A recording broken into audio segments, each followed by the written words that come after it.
Olá, sejam bem-vindos à segunda temporada da Jornada do Relacionamento.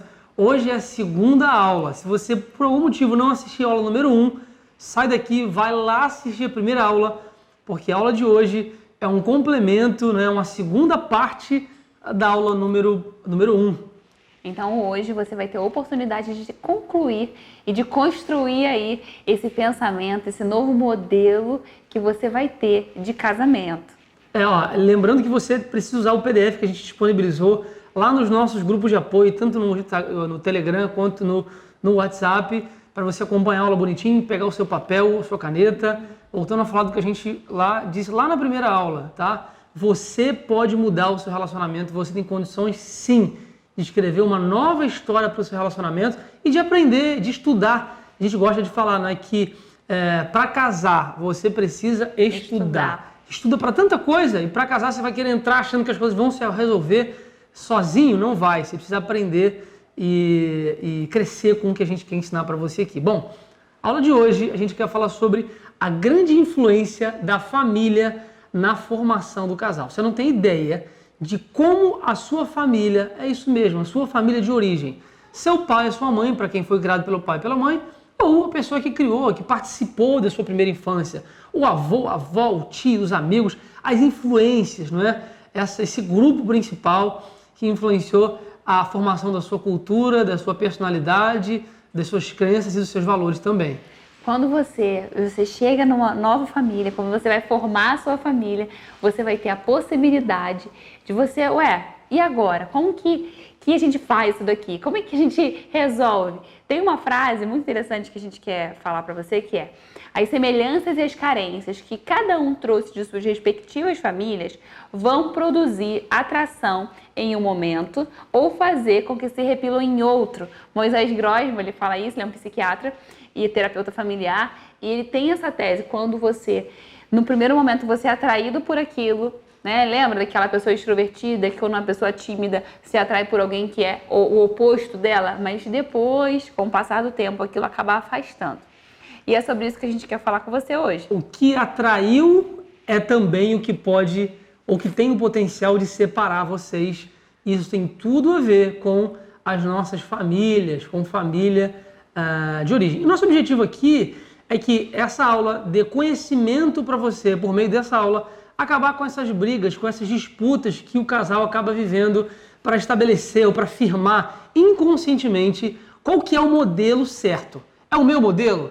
É o modelo dela? Não é? Inconscientemente, você briga, você que está me ouvindo aí, briga, ou luta, ou entra numa disputa inconscientemente para fazer com que o seu modelo de família prevaleça. E se a gente não se flexibilizar, não humanizar o outro, não aprender, não conhecer a história do outro, a gente sempre vai viver numa eterna briga, numa eterna disputa. Uma pergunta para você, antes de eu te contar uma história, é: o que te atraiu nessa pessoa antes de vocês começarem um relacionamento? O que foi que atraiu? Além daquele rostinho bonito que você tanto admira, alguma coisa na característica dela, da sua personalidade, que fez com que você se sentisse atraído por ela. Isso não é no primeiro encontro não, tá? É ao longo do conhecer. A fase do namoro, aquela primeira fase em que você está conhecendo a pessoa. Conhece a família do outro, como é que o outro responde, a maneira de se comunicar, a maneira de ser, o jeito. Tudo isso se traduz em pontos, digamos assim. O que foi que atraiu exatamente essa pessoa para você? Então, lembra dessa pergunta, tenta descobrir aí o que é, e ao longo da aula a gente vai falar sobre isso. A gente quer contar uma história, que é a história do Jorge. O Jorge, porque ele pode ser uma história parecida com a sua. O Jorge, ele nasceu numa família onde ele foi rejeitado desde o ventre. Por quê? Porque a mãe dele já trabalhava e quando ela engravidou dele, ela pensou: caramba, vou ter que agora parar de trabalhar, e como que ia acontecer aquilo tudo? E logo quando ela descobriu que ela estava grávida, ela também descobriu que estava sendo traída pelo marido. Então, a chegada do Jorge, houve uma grande rejeição, porque afinal de contas ele chegou no momento em que o casal não estava estabilizado, não queria aquela criança, e ela, por estar tão insegura assim com esse casamento, não abriu mão do trabalho em momento nenhum, muito pelo contrário, aumentou a carga horária porque ela queria ganhar mais e jamais se comprometer em depender desse pai do Jorge para sobreviver.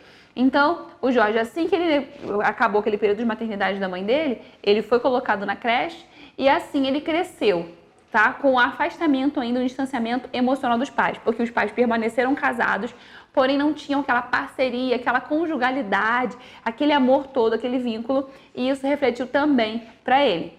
Em contrapartida, quando o Jorge cresceu e começou a namorar, que ele se casou com a Fernanda, ele escolheu ela e ela escolheu ele. E olha que interessante, Fernanda já veio de uma outra história familiar. Fernanda já era filha única de pais que tinham dificuldade para engravidar e ela foi um verdadeiro presente e a única neta da família. Com isso, Fernanda e Jorge formaram um casal que se completavam, porque ela dava o carinho que ele nunca recebeu e ele dava para ela o espaço que ela nunca recebeu dos pais, que ficava o tempo inteiro ligando, querendo saber e cuidando dela como se fosse uma bonequinha. Quando os dois casaram, estava indo tudo muito bem. Porém, com o tempo, a distância que o Jorge dava para a Fernanda começou a soar como se fosse assim uma indiferença, um distanciamento. Lembra do quadro da simetria que a gente fez lá no primeiro, da simetria não, do diagrama do casal? E aí quando ela começou a interpretar aquilo como uma indiferença. E ele começou a interpretar aquilo como um grude, como se ela fosse uma mulher carente, que ficasse o tempo inteiro ali querendo carinho. E começaram a ter problemas e conflitos. E aí é aquela mesma questão, quem está certo e quem está errado? E aí, se esse casal não descobre, de fato, de onde vem essa origem desse comportamento, porque eu aqui contei para vocês a história deles desde o início. Mas a história que chega, assim, que o casal traz, qual é? Ah, ele não se preocupa comigo, ele não me dá carinho, ele só briga, ele só reclama, ele chega e quer ver a televisão dele e nem me pergunta como foi meu dia, não dá uma palavra para mim e o problema não resolve e ele fala dela. Essa mulher me liga o dia inteiro, me manda mensagem, compra presente e reclama porque eu não comprei presente para ela. Ciumenta, investiga no telefone o tempo inteiro. Olha só como as influências familiares têm um peso muito grande nas ações, nas atitudes, nas reações, melhor dizendo, que cada um vai tomar. Perceba como o que unia um dia esse casal depois passou a ser aquilo que exatamente separou esse casal um do outro. E aí, o que fazer quando o que um dia era o motivo de união? Esse exemplo do Sem Sorvetido é maravilhoso, né? Porque o cara é tímido, ele vê aquela garota que fala, que decide e tal, ele, nossa, caramba, meu Deus, que maravilhosa, eu quero aquela mulher pra mim. E a garota fala, puxa, eu admiro tanto você, que é tão calminho, tão tranquilo e tal, beleza. Aí quando casam, o que as mulheres reclamam, né? Esse cara é um banana, não decide, não toma uma atitude, é sempre calmo. E ele, ao contrário, mas a mulher fala pra caramba. Muito mandona. Tá, mas não foi isso que você disse lá atrás que aproximou vocês? Exatamente, porque o problema não é o problema, aí que tá. O problema é a origem. A gente costuma atacar o comportamento, né? Atacar a ação, que ela grita, não é esse o problema. Aí vai ficar enxugando o gelo, a gente precisa enxugar a goteira, tem que fechar a bica. E a bica, a origem disso tudo, é exatamente os modelos que cada um traz da sua família. Percebe que se a gente continuar aqui tentando trabalhar porque ele é grosseiro, porque talvez vocês então estão tentando planejando o casamento, porque ele não se envolve com os meus sonhos do casamento, em ir lá visitar o sítio, para ele é uma encheção de saco isso, poder ter que ir lá visitar, escolher... Isso é só febre. Exato. Isso é só a febre. Onde que surgiu isso? Talvez o problema seja o quê? Porque não quer investir o dinheiro em uma festa que acha desnecessária. Ou às vezes é um medo de não conseguir pagar as contas. Provavelmente o modelo financeiro que ele traz da sua família. A gente vai falar sobre isso lá na segunda etapa da aula de número 5, se não me engano. Vamos falar sobre exatamente um problema que é, inclusive, a questão financeira do relacionamento, mas hoje a gente quer falar sobre desconstrução. Lembra que a gente falou na outra aula que a gente ia falar mais especificamente sobre isso aqui? A importância de se desconstruir. É igual quando a gente vai para a autoescola. Eu ouvi de um instrutor de autoescola muito experiente que alunos que já tiveram, já sabem dirigir, como o pai ensinou, o tio, e dirigiam sem carteira, quando entram na autoescola tem muita dificuldade de se enquadrar, porque eles trazem do seu passado vícios comportamentais. E aí na hora de aprender a tirar carteira, ele quer fazer exatamente aquilo que ele aprendeu de forma errada. Não é fácil. Então a mesma coisa no relacionamento. Quando você vem para o relacionamento, mas eu nunca namorei com ninguém, não tem problema. Você traz vícios comportamentais da sua origem familiar. Você aprendeu com seus pais como é que se guarda dinheiro, como é que se faz para poder tratar da esposa em casa ou tratar do marido em casa. Por exemplo, a minha mãe, ela sempre colocou a comida do meu pai no prato, não é? E aí, não sei como é que era na sua casa, não. Meu pai, então, você vê que cada um traz um... Se eu quisesse exigir que a Vanessa colocasse a minha comida, porque eu aprendi assim, é mais ou menos isso que acontece em vários detalhes do relacionamento. A gente vai falar sobre isso agora, é importante desconstruir com a nossa arquiteta engenheira Vanessa. Esse minha aqui, ó, vamos lá. Samuel, e esse aqui é o meu. Esse aqui é o Lego das crianças, tá, gente? Só pra gente simplificar. Essa aqui é a minha casa, é o meu modelo de família. E essa aqui é minha casa, meu modelo de família. E assim que eu quero que você imagine que você tem aí a sua casa. Então, mulheres que estão assistindo, imaginem que esse aqui é o seu modelo de família, tá bom? E os homens aqui com o modelo de Samuel. Isso aqui o que significa? Cada bloquinho desse vai significar, eu vou dar um exemplo aqui e você vai aplicar de acordo com a sua história. Porque relacionamento, a gente não consegue colocar todo mundo dentro de uma caixa, fechar e tá tudo ok. Porque cada um tem o seu modelo, cada um tem a sua história. Porque cada família, por mais parecida que seja, não é igual.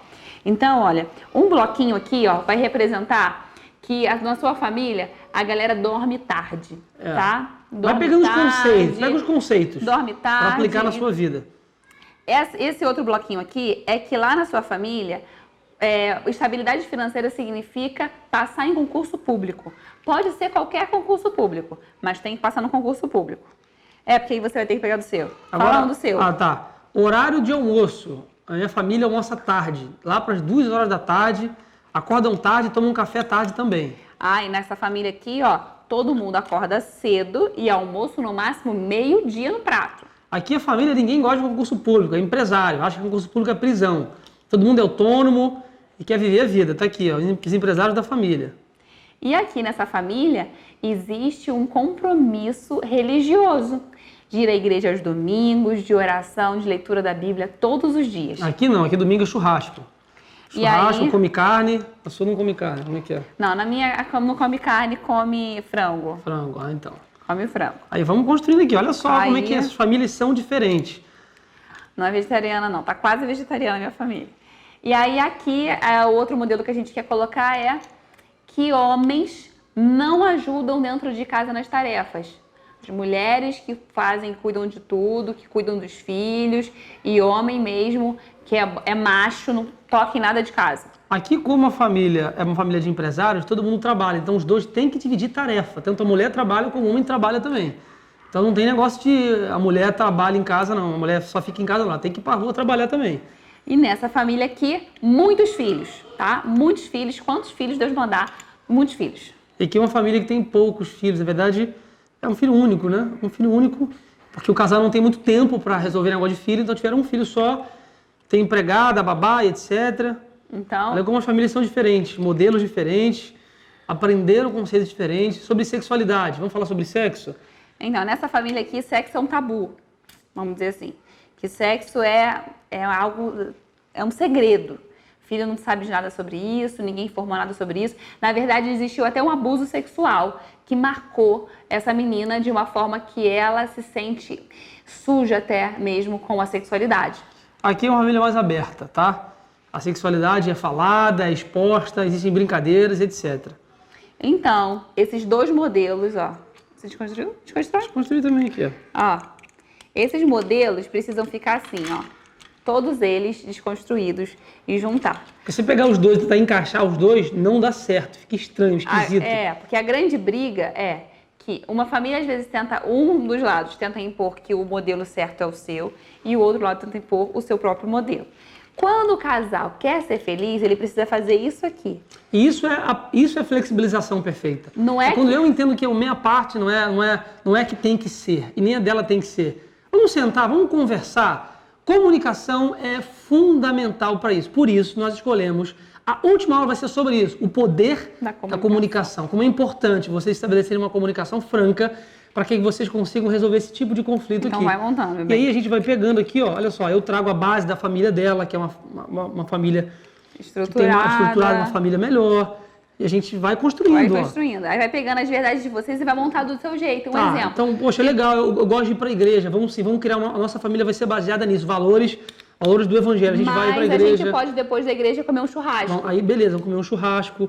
A questão da sexualidade, a gente vai ter um equilíbrio, vai ter uma sexualidade confortável entre o casal. Não precisa ter essas brincadeirinhas no meio da família e tal, mas a gente vai manter uma sexualidade ativa, saudável. Exatamente. Bem estruturada, Filhos. com liberdade. Não vai ter 300 filhos, mas também não vai ficar com só. Isso aqui, gente, é só um exemplo, tá? De acordos que o casal está tendo. Não é necessariamente que o nosso exemplo é esse, não. Vamos falar sobre questão de concurso público. Nesse casal, vamos fazer um casal equilibrado. O marido pode ser empresário e a mulher está no concurso público. Isso. Questão de férias, vamos tirar férias uma vez por ano. A minha casa ficou meio esquisita porque eu fui montando aqui. Vamos botar a porta aqui, tudo bem. Tá? A férias. O Natal da família vai ser o quê? Como é que vai ser o Natal dessa família? Todo mundo junto? Natal dessa família pode ser um dia todo mundo junto, outro ano eles viajaram para passar Natal em outro lugar, outro ano passou, cada um visitou a família de um, depois visitou a família do outro. Aí, ó. Revezaram os anos ao longo das famílias. E aí esse casal ele vai acabar construindo a sua própria casa. Não é mais a casa dele, não é mais a casa dela, mas é a casa deles. É isso que vocês precisam entender. Que se vocês quiserem ser felizes no casamento de vocês, vocês precisam construir a própria casa. Sem ficar levantando a bandeira. Não, é na minha casa, ou é da minha outra casa. Igual o time de futebol. Pode ser que um torça pelo Flamengo, outro torça pro Vasco, outro torça pelo Palmeiras, outro Corinthians. Isso é a próxima aula. Os acordos importantes que o casal precisa ter. Isso aqui é a concretização desses acordos.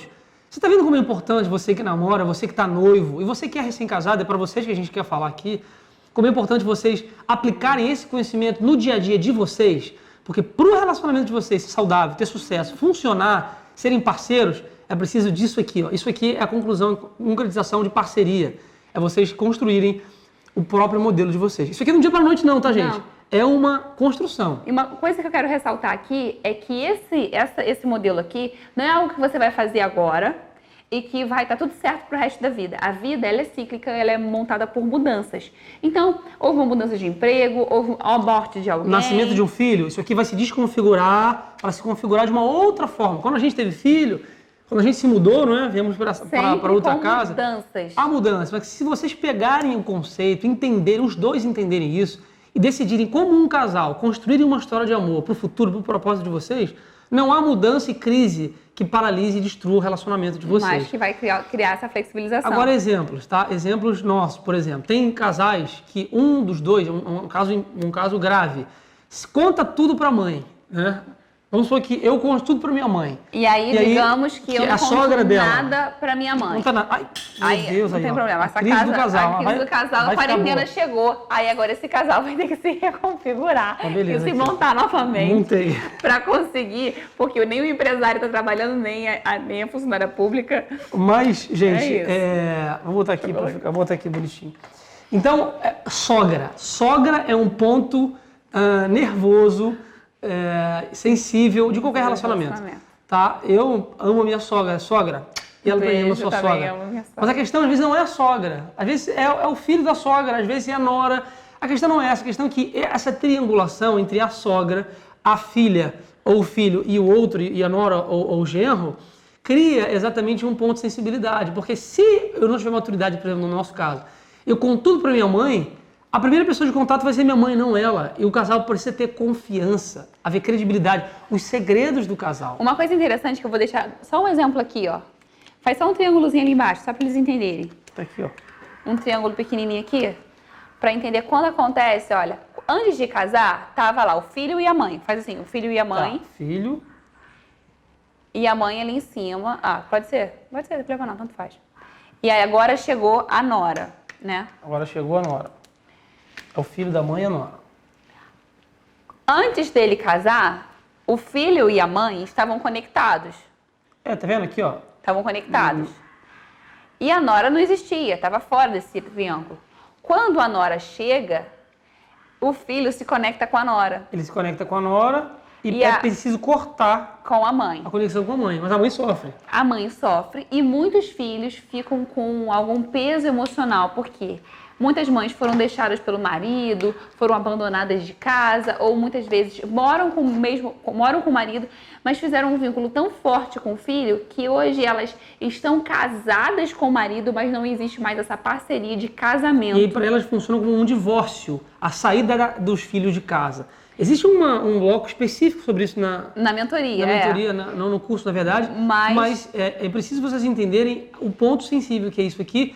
Isso tem tudo a ver com modelos familiares. Eu estou falando isso aqui só porque essa questão de contar um segredo para a mãe, isso é sempre motivo de conflito. A gente só quis trazer aqui para você visualizar, se vocês não resolverem aquela questão de forma bem estabelecida, onde o filho consiga se desconectar da mãe, o relacionamento nunca consegue ter uma parceria da mulher. Agora, e do falando homem. um pouquinho sobre a nossa história, olha como isso aqui é interessante, e são coisas simples e pequenas que geram um turbilhão de coisas. Lá em casa, na minha casa, por exemplo, a gente aprendeu, aí sim, agora eu estou falando não de um caso hipotético, mas real, nosso, né? Sim. A gente comia pipoca com queijo ralado, né? Com queijo ralado na pipoca. Na casa da Vanessa, já era sem. Sim. Quando a gente casou, ela não gostava, não queria, mas a gente acabou aceitando esse modelo, e o modelo prevaleceu o modelo, escolhemos o modelo que eu trouxe. A gente acabou até de comer pipoca agora há pouco aqui, né? Queijo ralado. Com queijo ralado, eu lembrei disso. É o nosso modelo de pipoca, é a pipoca com queijo ralado. Na minha casa, a toalha era colocada em cima de um corrimão. Da escada. Que tinha na escada, né? Na a minha Vanessa casa, já não gosta. não. Lá no suporte do banheiro, porque lá que era o lugar. Tem gente que bota a toalha fora, aí dentro, enfim, então, é um exemplo. Mas um exemplo bobo, mas exemplos bobos. Lembra da febre? Essa é a febre que retrata, que revela que existe um problema de disputas familiares velado, isso é velado. Como inconscientemente. Funciona? Eu vou querer lutar para que eu vença, para que o meu modelo vença. Outra coisa, a questão do lixo na cozinha que a gente falou na aula passada. Como que lida com o lixo? Gente, olha, são geralmente coisas bobas, porque nos atendimentos, geralmente assim, ó. Eu reclamo porque ele me apressa muito na hora de sair e eu tô me arrumando ainda. Aí o outro reclama, isso é uma coisa muito chata. Reclama porque faz grosseria na frente dos outros. Não espera para resolver dentro de casa. Chega na frente dos outros da fora, fica de cara feia, e aí o outro acaba não gostando daquilo. Levantar a tampa do vaso.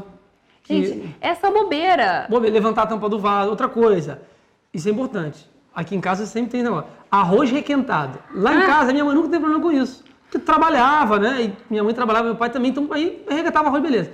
A Vanessa, quando a gente casou, é até legal, né? Arrozinho quentinho, faz um arroz, eu gosto de comer arroz. Mas tem nada a ver. Gente, são modelos familiares, cultura familiar, manias familiares, um código que é feito dentro de uma família. Então, eu aprendo esse código, lembra? De hereditariedade comportamental, crenças e valores, e eu trago esses modelos para dentro do meu casamento. E de maneira automática, eu vou querer defender a minha tribo. Eu vou querer defender a minha galera, o meu time, inconscientemente. Por isso que o casal precisa se flexibilizar, desconstruir os valores dessa tribo, para que eles construam um novo modelo. E quando eu falo de valor, gente, é importante falar. Eu não estou falando de você desconstruir quem você é, caráter, Deus, valores fundamentais. Não. Pelo contrário, não é isso que eu estou dizendo. Eu estou falando de códigos do casal, essas manias que eu exemplifiquei aqui, porque é exatamente isso que vai fazer com que haja brigas e disputas no casal. Quando o casal tiver isso, ele vai conseguir realmente, não é aquele negócio assim, tipo torcida de time, quando um torce por um time e outro torce pelo outro, e aí fica tentando estabelecer quem vai ganhar. Vocês vão criar o time de vocês, é isso. Por isso que a gente quer botar aqui no quadro para vocês agora, são as assimetrias do casal, tá? Entre parceiros e adversários. O que caracteriza um casal que é parceiro, uma pessoa que é parceira? O que caracteriza um casal que é adversário? Tem muita gente que vem de famílias que havia muita disputa interna, né? Os pais brigavam muito, se divorciaram, os irmãos brigavam muito. Criaram os filhos, talvez tenha sido criado assim. Aquela pessoa que joga é muito competitiva. Demais. Jogar é uma boa tarefa para fazer com... E aí eles trazem essa competição para o relacionamento. O outro já não, foi criado de uma forma um pouco mais pacífica, mas não havia tantas brigas assim. Então, essas nuances, esses comportamentos aqui entram em conflito no relacionamento. Então, só para você entender, vamos lá. Primeira coisa que evidencia que um casal ele é parceiro, tá? Um casal é aquela pessoa que pensa no time. Pensa no time. Ele pensa no time, ele pensa no relacionamento. Tudo que ele vai fazer, ele fala, puxa vida, será que isso vai fazer bem para o relacionamento? Será que isso vai fazer bem para a minha equipe, para a minha tribo, para minha esposa ou para o meu marido? Enquanto o outro, obviamente, é aquele que pensa primeiro em si. Em si. Tá? E a Bíblia fala sobre isso. Que quando a gente casa, a nossa prioridade é a nossa família. Exato. Não é mais a minha opinião tem que prevalecer. a dela tem que prevalecer, mas o benefício da família. Sempre da família. Então, o parceiro aqui, ó, pensa no time. O adversário pensa em si. O parceiro, ele quer servir. Ele tem interesse em servir.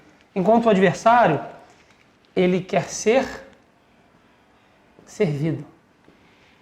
Lembra daquele filme que a gente assistiu de futebol americano que fala sobre aquele... Foi o Brad Pitt, não é? Que é o técnico? E aí ele fala o seguinte... Ele tirou os ídolos, né? Aqueles jogadores mais famosos e colocou as pessoas comuns. Por quê? Porque quando as pessoas, elas são muito assim, ó, elas mesmas são famosas, elas não pensam só no time. Então elas jogam meio que de forma individual. Não é questão de ser famoso. O cara é muito... Estrela, muito ego, né? muito estrela. Junta, não dá certo. Por quê? Porque eu quero aparecer inconscientemente. Aí no futebol tem pra provar isso. Um monte de craque junto, o time não dá certo. Porque todo mundo quer aparecer mais do que o outro. Relacionamento não é assim, não tem que aparecer mais um do que o outro. Não é o craque do seu time, não é a mulher maravilhosa, não é o homem maravilhoso. É o propósito, é o casal. A união do casal. Quando a gente fala assim de quer serviço, tem a ver com divisão de tarefas. Isso aqui é um cara que gosta de dividir tarefas, a mulher que gosta de dividir tarefas. Quer servir, não, eu vou ajudar, não, eu vou fazer, eu vou participar. Eu flexibilizo porque eu quero que o casal prevaleça. E não adianta fazer e depois ficar jogando na cara. Não, porque quem faz as coisas aqui sou eu. Não adiantou nada. Terceiro, flexível a mudanças. Flexível a mudanças e aqui, ó, rígido a mudanças. Não pede desculpa, sempre quer ganhar no ato, assim, né? Tá discutindo e quer ganhar essa discussão, não para enquanto não, tipo aquela pessoa que vou até o final. Eu vou até o final, até ele me dar razão, até ela se convencer. Aqui é o dono da razão. Dono da razão. É muito ego, é saudável. É muito ego. É muito ego por uma pessoa só. Pessoas rígidas, têm dificuldade de se relacionar. E não é só com o casal, não. No trabalho, com o patrão, com amigos. Gente, até em rede social. A pessoa fala é contra e fica lá discutindo até provar de alguma forma que ela não sossega. Agora, a flexibilidade é importante, porque não adianta, nem sempre a gente tem razão. A gente nunca olha a coisa sempre por todos os ângulos. Então, como é importante o casal ser flexível? Ouvir o outro, não é? Realmente estar disposto a mudar. É aquela frase que eu gosto assim, é melhor ser feliz do que ter razão. Então, às vezes você tem até a razão para brigar, mas você abre mão para você ser feliz. 4, aqui, ó. Elogiar o ponto positivo. Em contrapartida de criticar o ponto negativo. O outro é o que critica. Crítica o negativo. É uma escolha. Eu posso escolher pontos positivos da Vanessa ou pontos negativos. Todo mundo tem defeitos e qualidade. E aí? Quem é você nesse ponto aqui? Como se você estivesse numa estrada para a praia, e aí você tem a opção, ou você olha para o caminho do mar, ou você olha aqui na montanha, às vezes você está vendo pedra. Então você escolhe para onde você olha. Então vira seu olhar na direção correta. A Bíblia diz assim, ó, se os teus olhos forem bons, todo o teu corpo será luz. Mas se os teus olhos forem trevas, quão grandes trevas serão? A maneira como você observa, a visão que você tem do casal, do seu cônjuge, do seu parceiro, do seu companheiro, vai determinar o relacionamento de vocês. Então decida ser um parceiro. Elogie o ponto positivo. Eu estava lavando louça um dia desse, lavando mal, gastando água, gastando sabão. A Vanessa, pô, que bom, legal, parabéns, puxa vida, muito bom e tal. E aí, cara, lavou bem. No fundo, eu sabia que eu estava lavando mal, mas é porque ela estava me estimulando. Lembra do estímulo e resposta, de behaviorismo? Ela me estimulou a continuar. Você quer criticar? Tava lavando bem mesmo, amor, tava lavando bem mesmo. Tá, tô entendendo.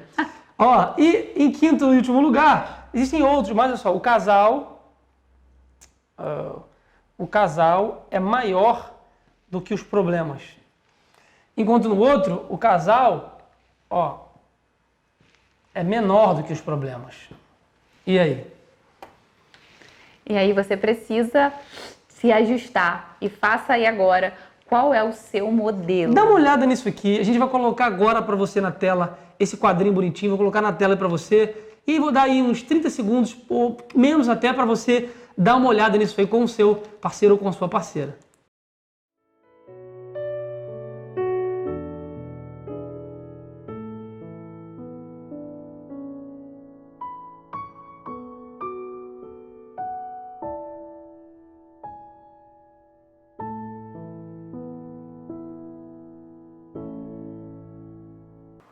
Agora que vocês fizeram aí, deram uma olhada, refletiram sobre onde está cada um. Não é para acusar o outro não, gente, só para analisar. A gente quer fazer um exercício com vocês aqui muito interessante. Porque quando você descobre de onde surgiu esse comportamento, poxa, será que eu sou egoísta? Será que eu sou uma pessoa que não estou pensando no time? Mas de onde surgiu? Por isso, agora eu vou pedir para você relaxar, ó, soltar a sua perna, sentar de forma confortável. E se você quiser fechar o seu olho para você, enfim, ficar mais confortável ainda, melhor. É bom fechar os olhos. E começar a pensar e meditar sobre a sua história familiar. Como foi quando você era uma criança? Como que as pessoas tratavam você? Como você era tratado na sua casa? O que você via? Quais são as cenas na sua casa de conflito familiar que mais marcaram você? Quais foram as cenas que você enxergou? Você viu o que? Agressão física? Você viu cenas de discussão por traição? Você viu cenas de problemas financeiros? Quais foram as confusões? Quais eram os motivos que levavam a essa confusão toda? E uma coisa que eu quero que você ressalte é: qual era o comportamento dessas pessoas? A pessoa que você admira lá na sua família, qual era? Ou a que você não admira? Era uma pessoa que era grosseira? Era uma pessoa que era omissa? Era uma pessoa que falava as coisas assim de forma desaforada para os outros? Qual era o comportamento da pessoa que estava lá com você durante a sua formação como pessoa? Conseguiu identificar esse comportamento? Agora que você identificou esse comportamento, perceba o seguinte: entende que esse comportamento que você às vezes tem na sua casa, às vezes você não entende. Poxa, mas eu sou uma pessoa tão grosseira, às vezes eu grito dentro de casa com os meus filhos e eu sempre disse que eu jamais faria isso. Por que eu sou assim? Por que eu sou assim? Ou por que eu sou tão grosseira? Chega na hora eu fico nervoso, me dá um negócio, dá vontade de quebrar tudo dentro de casa. Por que eu faço isso? Por que eu tenho dificuldade de falar, de expressar os meus sentimentos? Por que eu me recluo ao invés de partir para a conversa, de resolver? Enfim, cada comportamento tem as suas origens. Então, a nossa pergunta principal nesse exercício é: qual o comportamento da sua família que você repete? Tá no PDF para você aí. A gente queria muito que você respondesse isso aí. E agora que você já identificou, se você não identificou, dá um pause e você identifica e escreve rapidinho. Para você, isso é muito importante para que, a partir do momento que você entende que este comportamento é da sua mãe, é do seu pai, ou é da sua avó, do seu avô, da sua madrinha, da pessoa que educou você, da pessoa que marcou você durante o seu comportamento, ou talvez de uma pessoa que se relacionou com você lá quando você era uma adolescente ainda, mas de alguma forma deixou uma marca em você e você acaba ainda repetindo este comportamento. Então, agora que você entende que esse comportamento não é seu, mas sim lá do seu avô, pode chamar pelo nome, não tem problema não. E aí você vai se diferenciar, é uma desassociação.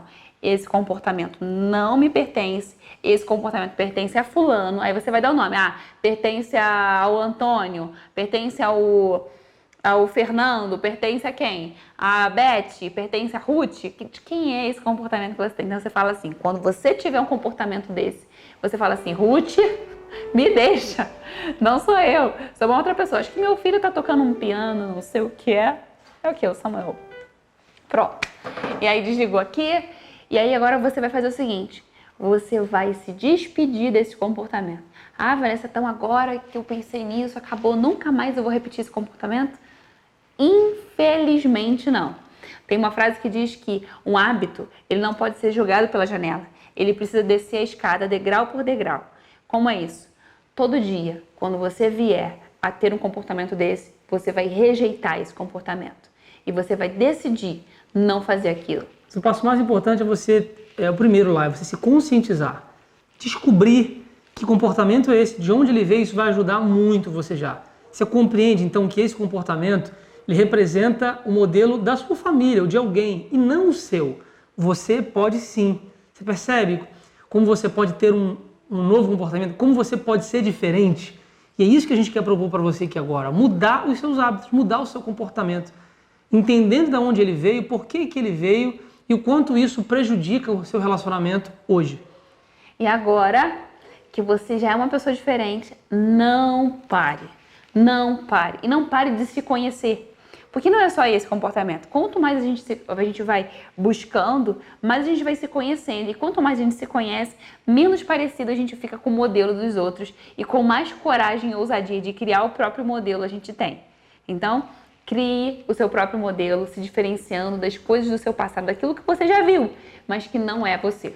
É isso aí. Na próxima aula, a gente vai falar sobre os acordos importantes que o casal precisa ter para funcionar bem. E a gente Porque, ó, para fazer essa casinha aqui, ó, teve que ter acordo. Tem que ter acordo. Então você vai descobrir aí quais são as ferramentas para que esse acordo funcione. Bom demais. A gente quer deixar algumas tarefas para vocês aqui.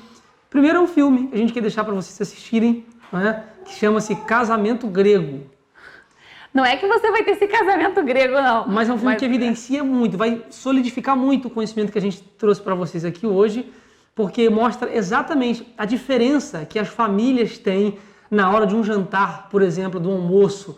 Cara, um grita para o outro, todo calminho. Modelo de família, assiste junto, Casamento Grego. A hashtag da nossa aula de hoje, toda aula tem uma hashtag para você colocar na postagem do feed, story, marca a gente lá. É hashtag Nosso Modelo e o emojizinho são tijolinhos. Tudo isso vai estar lá no nosso canal do Telegram e também no WhatsApp, tá bom? Algumas tarefas são entrar no grupo do desafio. Se você não está em nenhum grupo e assistir o vídeo, entra no grupo para receber os áudios, as tarefas, os exercícios que a gente tem mandado lá para você. Outra coisa importante é que tá no PDF também, só lembrando, uma tarefinha que você precisa fazer uma lista com 5 coisas que você gostaria de aperfeiçoar no seu relacionamento ou em você. E que você compartilhe com o seu companheiro, com a sua companheira, essa lista. E também, para você compartilhar essas aulas, já convidar pessoas para participar dessas aulas, tem que mandar o link lá da nossa página de inscrição para ela receber tudo bonitinho, entrar nos grupos, porque essas 3 primeiras aulas estão na primeira etapa do nosso desafio, tá? Da nossa jornada. Dia 30, às 23h59, as aulas vão sair do ar para entrar a próxima etapa, que são as últimas 4 aulas para você, tá bom? É isso, muito pessoal. legal. Até a próxima aula. Beijo.